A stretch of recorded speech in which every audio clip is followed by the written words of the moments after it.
menghormati Tuhan dan sesama. Haleluya. Klik, ada beberapa ayat kita baca bersama-sama, diambil dari Injil Matius pasal yang ke-22 ayat 15 sampai 22. Dengan suara yang lantang, mari kita baca sama-sama, 2, 3. Kemudian pergilah orang-orang Farisi, mereka berunding bagaimana mereka dapat menjerat Yesus dengan suatu pertanyaan. Mereka menyuruh murid-murid mereka bersama-sama orang-orang Herodian bertanya kepadanya, "Guru, kami tahu engkau adalah seorang yang jujur dan dengan jujur mengajar jalan Allah. Dan engkau tidak takut kepada siapapun juga, sebab engkau tidak mencari muka. Katakanlah kepada kami pendapatmu, apakah diperbolehkan membayar pajak kepada kaisar atau tidak?" Tetapi Yesus mengetahui kejahatan hati mereka itu lalu berkata, "Mengapa kamu mencobai aku, hai orang-orang munafik? Tunjukkanlah kepadaku mata uang untuk pajak itu." Mereka membawa suatu dinar kepadanya. Maka ia bertanya kepada mereka, "Gambar dan tulisan siapakah ini?" Jawab mereka, "Gambar dan tulisan Kaisar." Lalu kata Yesus kepada mereka, "Berikanlah kepada Kaisar apa yang wajib kamu berikan kepada Kaisar, dan kepada Allah apa yang wajib kamu berikan kepada Allah." Mendengar itu heranlah mereka dan meninggalkan Yesus lalu pergi. Klik. Kita akan membahas tentang kehormatan. Di dalam bahasa Inggris adalah honor. Kalau Anda menjadi seorang pembicara dalam sebuah forum diskusi atau dalam sebuah focus group discussion, seringkali Anda mendapatkan honorarium. Honorarium ini adalah suatu kehormatan yang diberikan kepada Anda sebagai pembicara, sebagai narasumber. Yang sangat disayangkan adalah Anda dan saya hari-hari ini, bahkan sampai nanti Yesus datang kali yang kedua, kita hidup di zaman di mana honor atau kehormatan itu semakin langka. Berapa banyak yang setuju dengan statement ini? Atau mungkin merasakannya di dalam kehidupan kita secara pribadi. Anda sebagai orang tua, mungkin Anda yang sudah hidup cukup lama, dari sejak zaman pasca Perang Dunia Kedua barangkali, sampai hari ini Anda diberikan kesempatan untuk melihat perkembangan zaman. Dan tentunya hari-hari ini sangat amat berbeda dibandingkan puluhan tahun yang lalu. Berbagai bentuk bullying atau perundungan dalam bahasa Indonesia marak terjadi di sekitar kita, mengindikasikan bahwa budaya saling menghormati, saling menghargai antar sesama manusia itu semakin luntur. Manusia dengan sangat mudah menghakimi orang lain tanpa mempertimbangkan sikon yang dihadapi ataupun konteks yang dipahami. Firman Tuhan sampaikan kalau manusia yang kelihatan saja kita tidak bisa hormati, apalagi Tuhan yang tidak kelihatan. Itu ada ayatnya. Ditulis dalam 1 Yohanes 4 ayat 20. Barang siapa tidak mengasihi saudaranya yang dilihatnya, tidak mungkin mengasihi Allah yang tidak dilihatnya. Dan kita melihat fenomena kurangnya rasa hormat ini muncul dalam berbagai bentuk. Baik itu yang kelihatan berupa fisik, verbal, maupun yang tidak kentara melalui sikap hati ataupun secara online. Dengan sangat mudah kita menyembunyikan diri, mengkritik orang lain, menghina orang lain, menghujat orang lain. Dan hari-hari ini semakin marak. Saya berdoa mudah-mudahan minimal Anda yang mendengar firman ini tidak terjerat di dalam hal-hal yang tidak terhormat. Ada 4 jenis ketidakhormatan. Yang pertama, secara fisik, berupa kekerasan, berupa pengerusakan, berupa main hakim sendiri. Berapa sering kita jumpai dalam kehidupan di sekitar kita, dalam kehidupan sehari-hari, orang dengan sangat mudah main hakim sendiri. Mobil nabrak motor. Siapa yang salah? Belum tentu.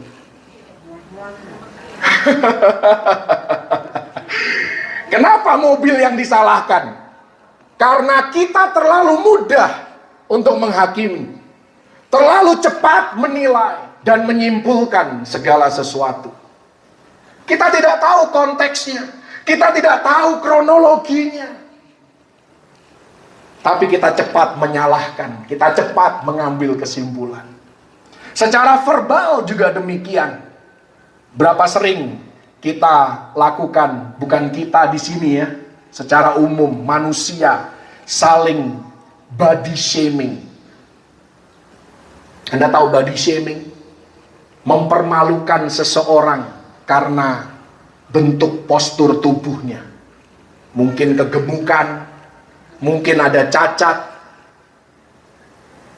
Body shaming, berapa sering dan begitu mudahnya kita menghakimi sesama kita hanya karena kita tidak suka dengan penampilannya.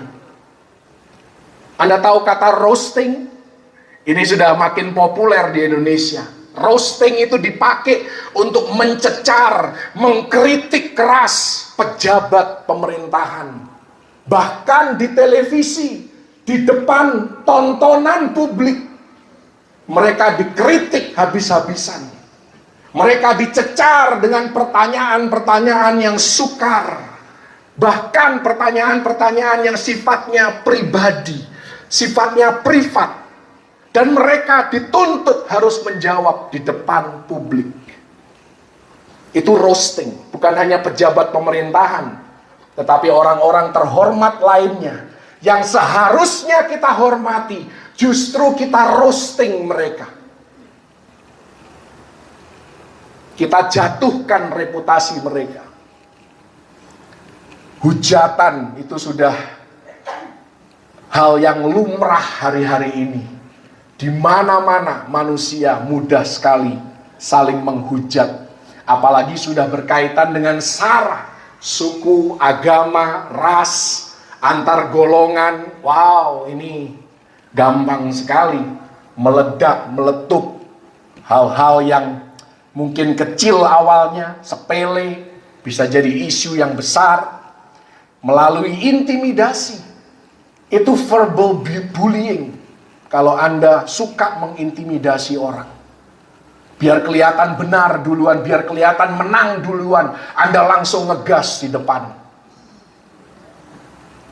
Mungkin yang ketawa itu antara pernah mengalami atau dia yang melakukan. Haleluya.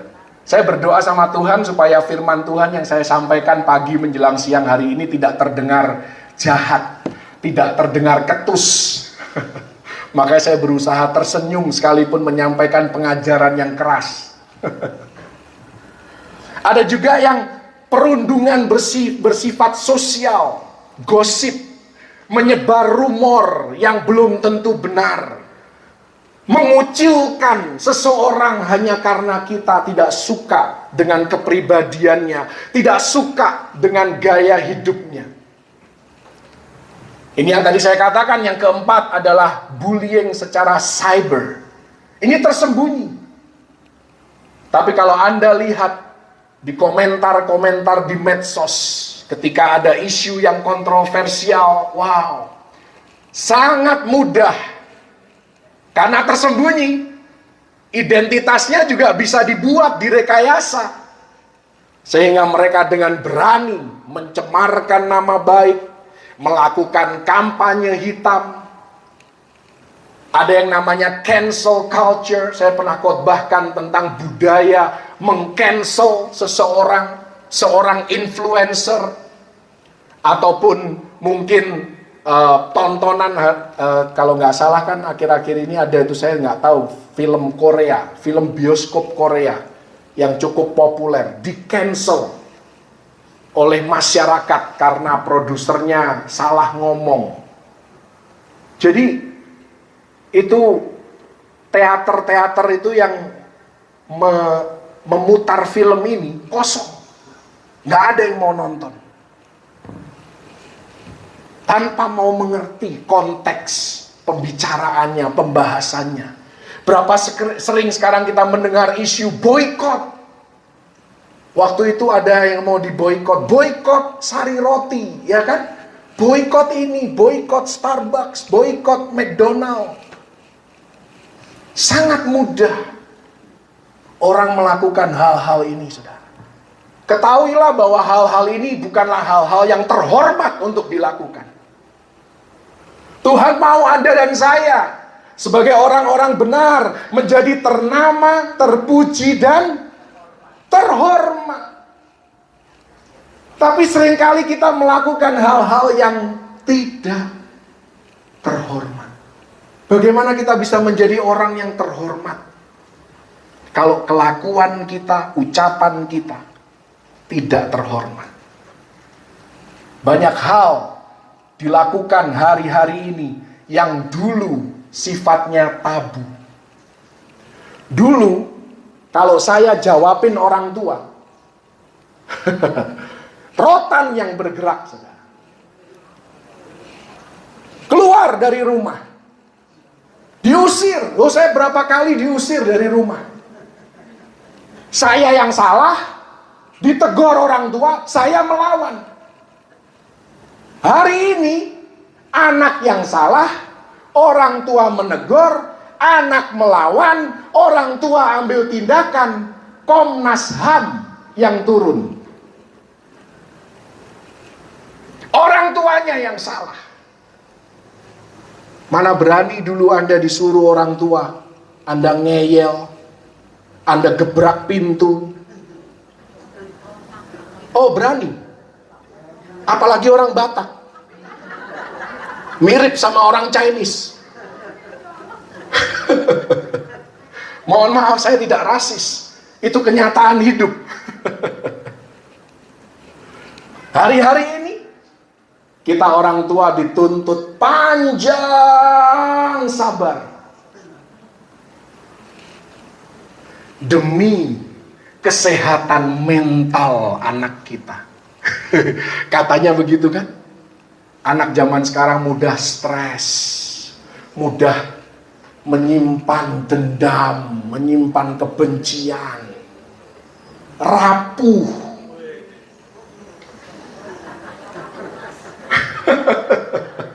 Jadi orang tua harus mengerti.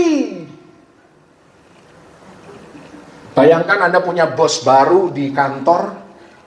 Bukan Anda yang harus menyesuaikan dengan bos, tetapi bos Anda yang harus menyesuaikan dengan Anda. Kira-kira Anda bertahan lama nggak di kantor itu? Saya punya temen kayak gitu, saudara. Ganti bos, dia bilang, loh bos yang harus menyesuaikan dong dengan saya. Hitungan bulan, resign. Tapi itulah Gen Z, Gen milenial. Orang lain harus mengerti aku. Tanpa aku harus pernah berusaha mengerti orang lain. Sehingga muncullah hal-hal yang kurang terhormat. Kehormatan semakin luntur hari-hari ini. Mari kita dalami isu ini. Sehingga kita sebagai umat Tuhan menjadi benar-benar seperti yang dikehendaki oleh Tuhan. Bukan saja ternama, bukan saja terpuji, tetapi juga terhormat. Klik. Ada ungkapan dan kita selalu diajarkan bahwa kekristenan itu bukan sekedar religi atau agama, melainkan menekankan kepada relasi. Dan kalau Anda mengetahui suatu pelajaran berharga untuk membangun hubungan yang sehat, diperlukan saling menghormati, saling menghargai satu sama lain. Kekristenan yang diajarkan oleh Yesus adalah kekristenan yang menjaga keseimbangan sikap hormat. Hanya ada 2 poin yang akan disampaikan. Yang pertama, klik sikap hormat kepada sesama manusia. Anda dan saya punya kewajiban. Kita selalu mau menuntut hak kita. Aku berhak dapat ini. Aku berhak diperlakukan seperti ini. Tetapi pertanyaannya, apakah kita sudah melakukan kewajiban kita? Karena ada bagian dalam hidup ini yang harus kita lakukan juga.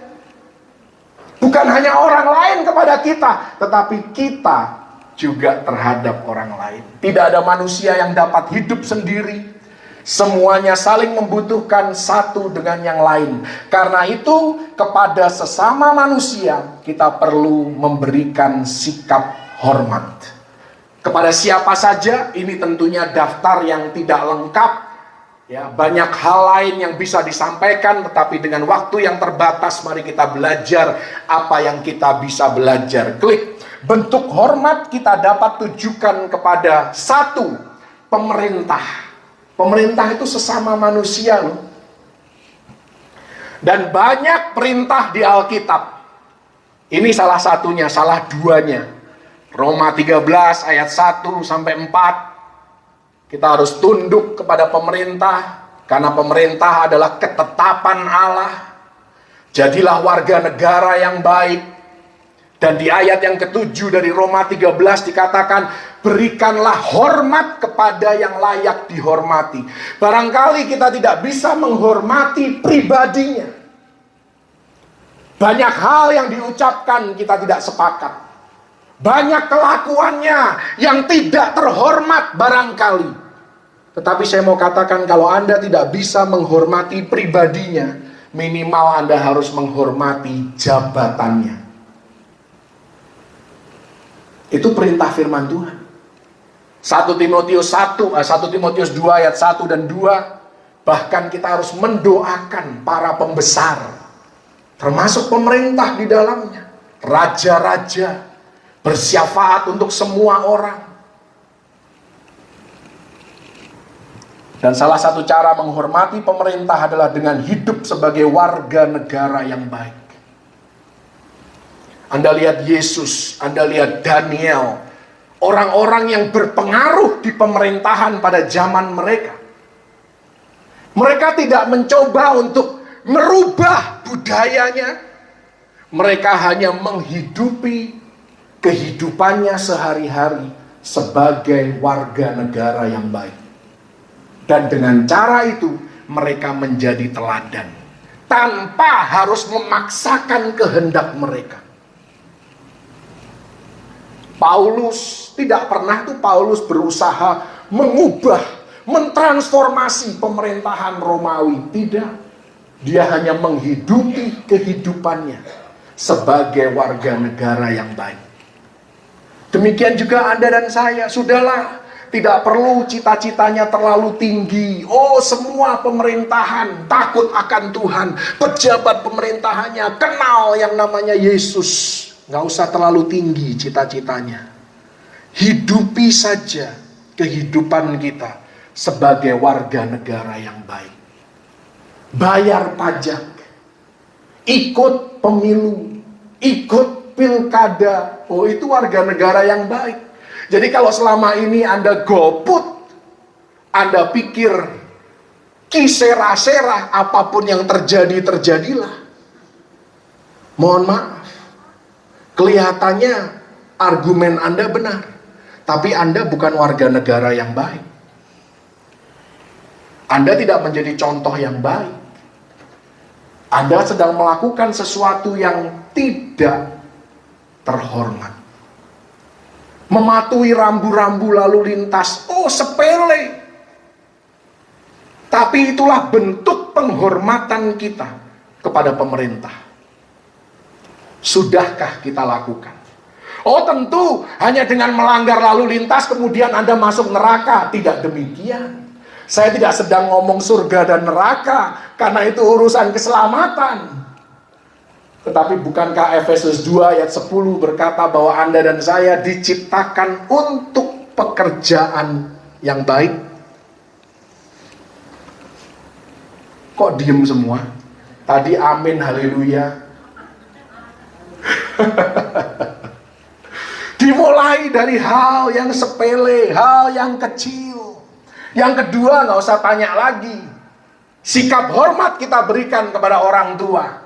Bukan hanya kepada orang tua, tetapi kepada anggota keluarga yang lain. Sikap hormat kita terhadap orang tua akan berpengaruh kepada keadaan kita di bumi ini. Ada di 10 perintah Allah, bukan? Keluaran 20 ayat 12, hormatilah ayahmu dan ibumu. Dan tahukah Anda, itulah satu-satunya perintah Allah dalam 10 perintah Allah yang mengandung janji. Yang lainnya tidak ada janjinya. Kalau kamu lakukan ini, kamu dapat ini. Tidak ada, yang lainnya tidak ada. Ingatlah hari Sabat. Ya kan? Jangan menyembah Allah lain. Jangan membunuh, jangan berzina, jangan mencuri, jangan iri hati. Semuanya pendek-pendek. Tetapi bagian hormatilah ayahmu dan ibumu supaya panjang umurmu di muka bumi. Satu-satunya perintah Allah yang ada janjinya, yang ada embel-embelnya. Bahkan di Efesus 6 ditambahkan, bukan hanya panjang umur, tetapi supaya engkau berbahagia. Bahagia karena harmonis di dalam keluarga. Banyak keluarga tidak bahagia karena tidak harmonis. Keluarga, Anda semua tahu, ya, bagi yang belum sadar saja ini saya perlu sampaikan. Keluarga adalah salah satu pemberian Tuhan terbesar dalam hidup kita. Karena kita tidak bisa pilih keluarga kita. Makanya pemberian dari Tuhan. Anda bisa pilih banyak hal dalam hidup ini, tapi keluarga Anda tidak bisa pilih. Anak Anda bisa pilih punya anak atau tidak. Tapi begitu anak Anda lahir, Anda tidak bisa pilih nanti dia jadi seperti apa. Anda nggak bisa pilih. Anda bisa mendidik dia, membesarkan dia dengan semaksimal mungkin. Tapi belum tentu jadi sesuai dengan keinginan orang tua. Makanya saya mau katakan, keluarga kita ini pemberian terbesar dari Tuhan. Di samping keselamatan tentunya. Yang menyedihkan adalah seringkali kita lebih ramah terhadap orang asing dibandingkan dengan keluarga kita. Kita terlalu nyaman dengan keluarga kita sendiri sehingga kita lebih mudah ngomel-ngomel, mengkritik, menjatuhkan. Benar atau benar? Jangan pilih atau, itu bukan pilihan. Bahkan yang lebih menyedihkan lagi, ada orang-orang tertentu yang lebih ramah terhadap binatang piaraannya dibandingkan keluarganya sendiri. Dan saya mau katakan, sesuatu telah salah. Kalau manggil anjingnya mesra sekali.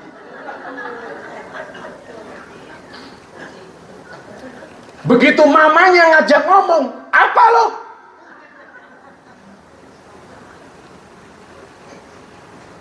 Mana lebih berharga, binatang atau manusia? Apalagi orang tua. Kurang keras nggak firmannya? Ini bukan cuma Anda, saya pun belajar, saudara. Kita terlebih ramah terhadap orang yang tidak pernah berjasa dalam hidup kita. Tidak pernah kasih uang, tidak pernah kasih makan. Lewat pun kita nunduk-nunduk. Permisi. Adat ketimurannya kuat banget. Tapi begitu di rumah, aslinya keluar. Anda merasa ruangan ini jadi lebih dingin ya? Di depan ini panas, saudara. Makanya aktif kalau dengar firman Tuhan. Amin. Haleluya.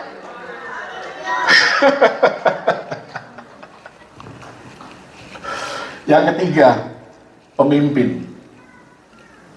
Siapapun dia, baik itu rohani, sekuler, yang namanya otoritas, kita harus berikan sikap hormat.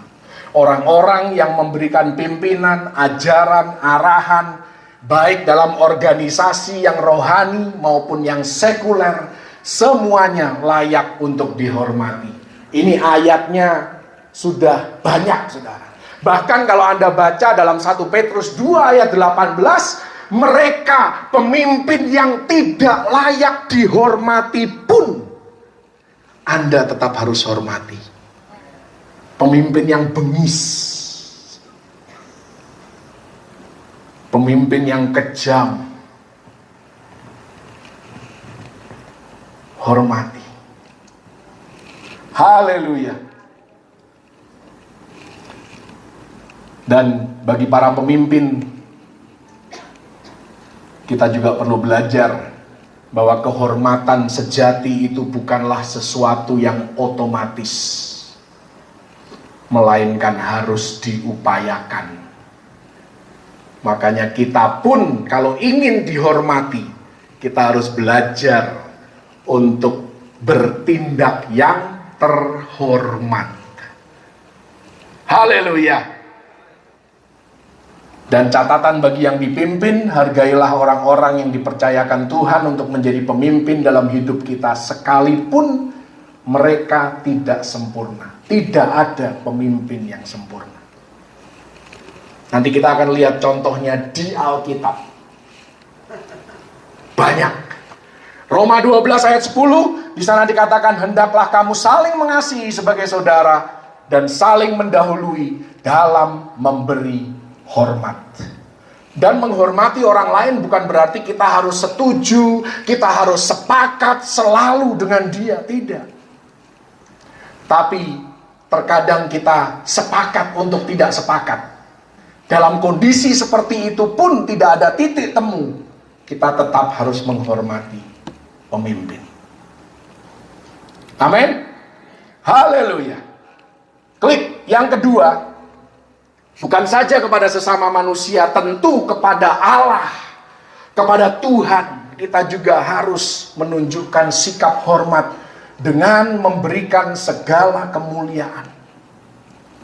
Sebagaimana diteladankan Yesus, kita harus membawa kemuliaan bagi Allah melalui seluruh keberadaan hidup kita, bukan karena takut dihukum, bukan karena takut dimurkai oleh Tuhan, bukan juga untuk menyuap Tuhan, melainkan dengan kesadaran bahwa kita diselamatkan untuk melakukan pekerjaan yang baik. Klik, sikap hormat kepada Allah dapat diberikan melalui berbagai cara, antara lain yang pertama, hidup benar.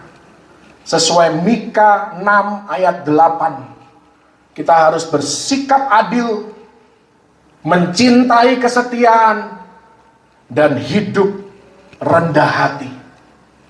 Ini ciri khas orang benar. Bukan berarti Anda harus rendah hati untuk menjadi orang benar, tetapi karena Anda orang benar, maka hidup Anda rendah hati. Amin. Yang kedua tentunya melalui pelayanan kita. Melayani Allah, melayani sesama adalah hal yang dicontohkan oleh Yesus ketika ia datang ke dunia sebagai manusia. Matius 20 ayat 28, aku datang bukan untuk dilayani, melainkan untuk melayani. Jemaat di Tesalonika memberikan contoh yang baik. 1 Tesalonika 1 ayat 9, nanti Anda baca di rumah. Cara yang ketiga, bagaimana kita menghormati Tuhan melalui persembahan kita. Persembahan hidup, persembahan diri.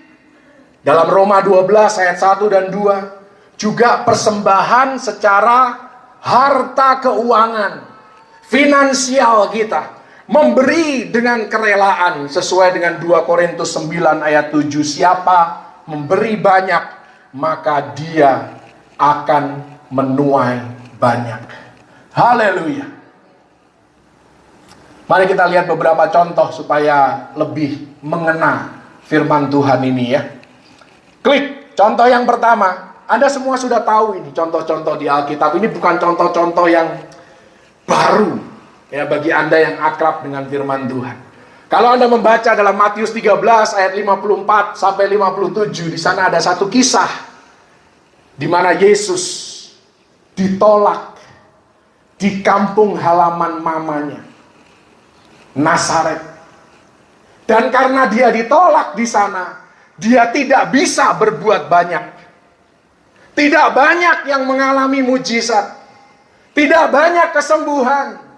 Tidak banyak tanda heran yang bisa dilakukan oleh Yesus. Bukan Yesus tidak mau, tetapi Yesus tidak bisa.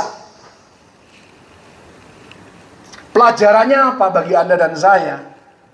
Rasa tidak hormat dapat menghambat berkat Tuhan mengalir dalam hidup kita. Bukan karena Tuhan tidak mau. Oh, Yesus ada di sana. Dia bersiap sedia. Siapapun datang kepada dia, siapapun menerima dia, dia akan berikan. Bukan berarti di Nazaret tidak ada yang membutuhkan. Banyak yang sakit, banyak yang perlu jamahan Tuhan, banyak yang perlu dipulihkan. Bukan juga karena Tuhan tidak cukup kuasanya, tetapi Yesus sedang mengajarkan kepada Anda dan saya, sikap kita dapat menghentikan apa yang Tuhan taruh pada orang lain yang diperuntukkan bagi kita. Benar atau benar? Anda kepengen memberkati seseorang, Tuhan taruh dalam hati Anda untuk memberkati seseorang ini. Tapi seseorang ini tidak tahu diri, tidak tahu sopan santun, selalu menjatuhkan reputasi Anda, menjelek-jelekkan Anda. Saya nggak tahu dengan Anda, kalau saya sih, saya akan tahan berkat itu. Mungkin Anda lebih taat kepada suara Tuhan dibandingkan saya. Tapi kalau saya, ngapain memberkati orang seperti itu? Itu artinya Anda sedang menghentikan aliran berkat yang seharusnya Anda terima. Tapi karena Anda tidak hormat, Anda nggak dapat berkat itu. Tentu Tuhan bisa memberkati dengan cara yang lain, tapi ini berkat khusus yang tidak tersalurkan.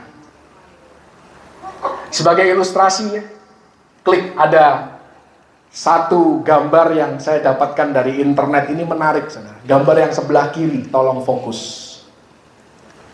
Ada seekor macan tutul. Itu entah gimana ceritanya, kepalanya stuck di dalam panci. Dia nggak bisa keluarin. Dia butuh pertolongan orang lain. Dia butuh seseorang yang baik hati mau melepaskan panci itu dari kepala dia. Tapi kita tahu sifatnya macan tutul kan? Anda lepaskan panci itu, Anda sudah tahu lanjutannya kan? Inilah alasan kenapa seringkali orang nggak mau nolong kita. Setelah ditolong, bukannya kita berterima kasih, kita kata-katain itu orang. Kalaupun bukan langsung, nanti 1 tahun kemudian kita lupa kalau kita pernah ditolong sama orang itu. Terkadang sebenarnya orang lain mau menolongmu, tapi karena sikapmu itu, jadinya orang lain malah menjauh dan tidak mau menolongmu. Bahkan mohon maaf, nyukurin syukur lu, rasain lu. Memang ada orang-orang jahat di dunia ini. Tapi kalau Anda sampai disyukurin orang, itu mungkin Anda harus introspeksi diri. Mungkin ada yang salah yang pernah saya buat. Kenapa sampai aku ini udah susah banget loh, kok nggak ada yang nolongin. Ini yang saya maksud, bahwa ternyata kehormatan itu mempengaruhi berkat Tuhan dalam kehidupan kita. Contoh yang kanan ini sebenarnya agak nggak nyambung, tapi saya sambung-sambungin, kan terserah saya yang khotbah kan.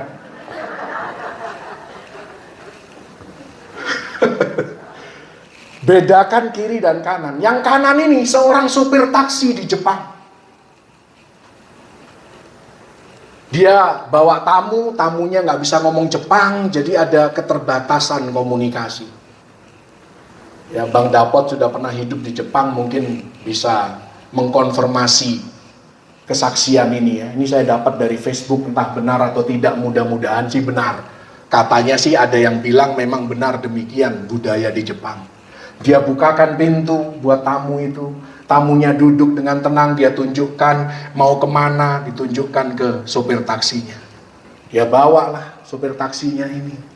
Satu kali di tengah jalan tiba-tiba sopir taksinya matikan argo. Tapi dia tetap jalan.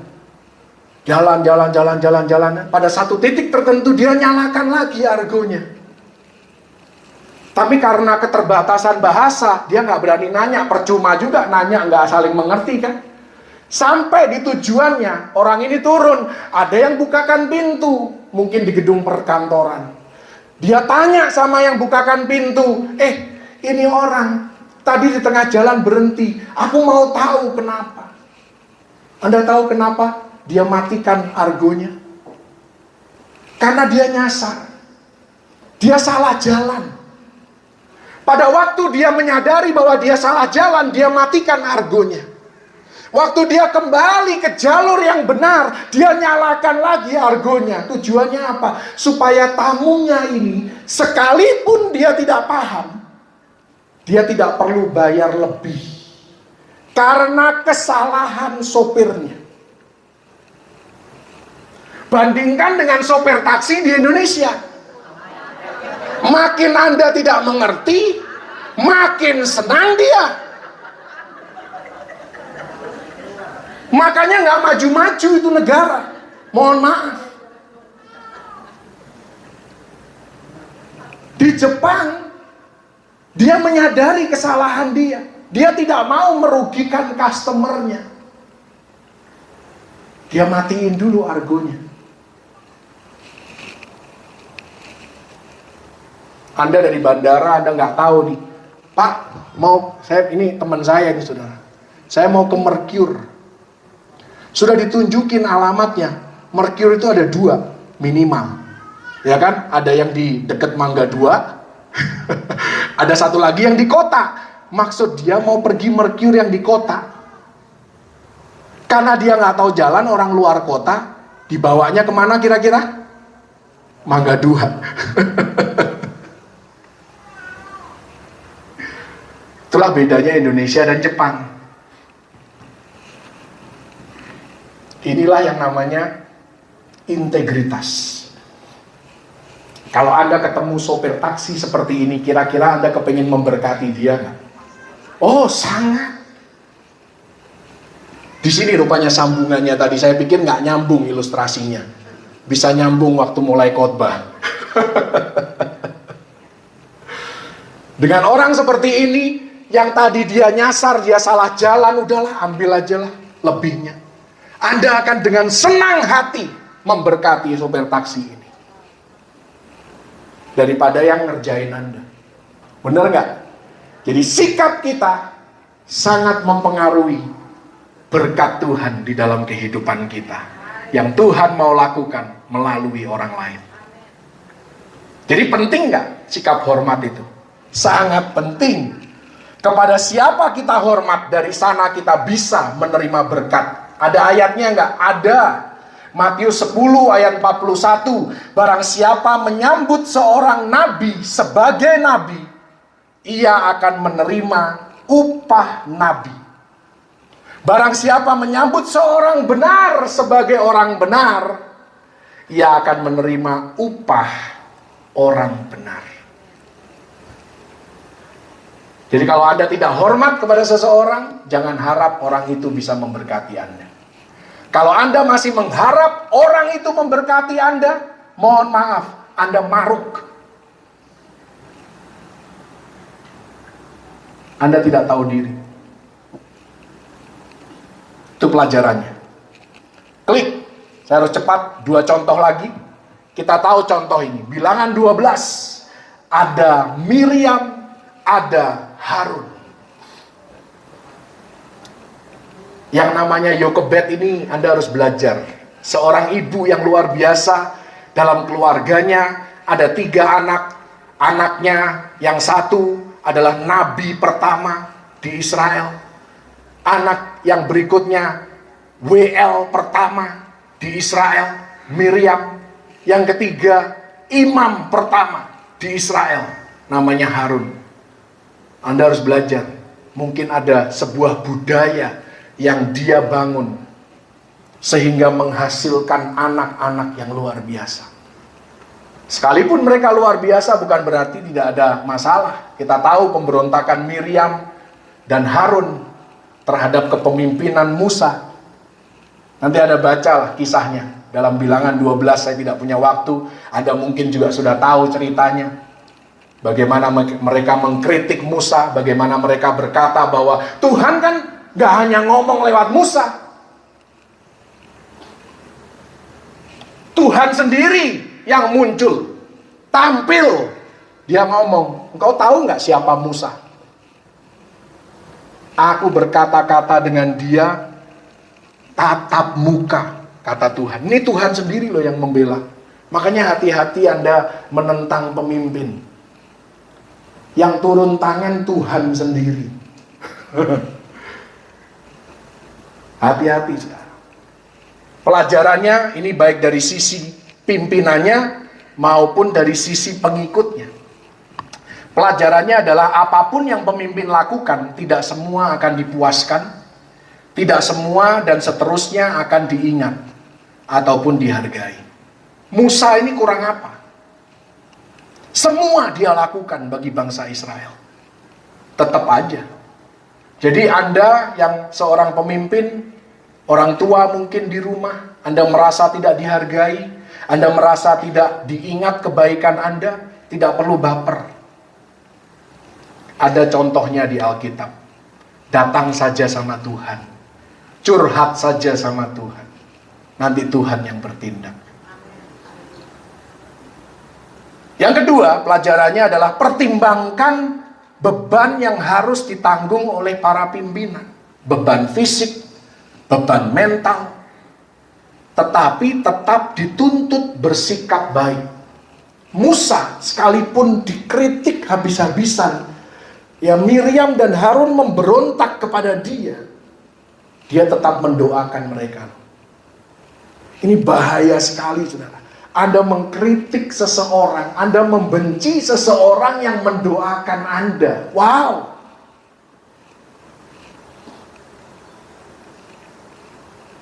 Miriam sakit kusta, Musa bilang apa? Kalau kita Musa mungkin syukurin loh, makan tuh kusta. Gitu kan? Salah sendiri. Musa enggak loh. Tuhan, sembuhkan dia. Kita harus belajar dari Musa, saudara. Tidak perlu melampiaskan kemarahan kita kepada orang-orang yang kita pimpin. Tidak perlu melampiaskan kemarahan kita kepada anak-anak kita. Nggak tahu diri kau. Dan segala macam kata-kata negatif kita seringkali keluarkan karena kita emosi. Bawa kepada Tuhan. Amin. Haleluya. Menghormati pemimpin merupakan bagian dari mempercayai Tuhan yang menetapkannya. Sudah makin sunyi di tempat ini, makanya kita maju ke contoh yang terakhir.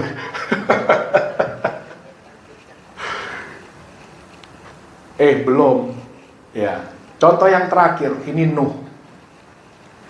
Nuh dan anak-anaknya pasca air bah.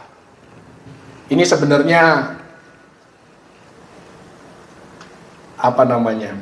pelajaran yang sangat penting terkait dengan kepemimpinan.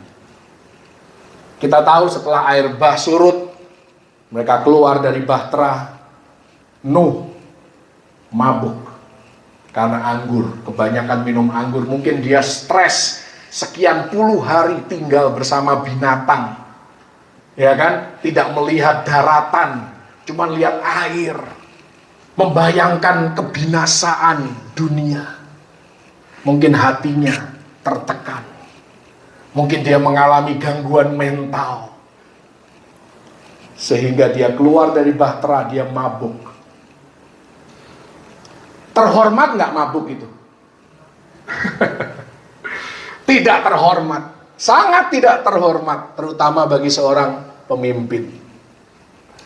Bukan hanya mabuk, bugil lagi. Kalau orang sudah nggak sadar dia bugil, itu mabuknya bukan cuman mabuk yang biasa-biasa, ini mabuknya sudah sampai nggak sadar diri, saudara. Dia mengekspos dirinya. Ini sama dengan pemimpin manapun, sehebat apapun dia, setenar apapun dia, sepopuler apapun dia, seberapa banyak pun pengikutnya, ada kalanya pemimpin itu memunculkan kedagingannya.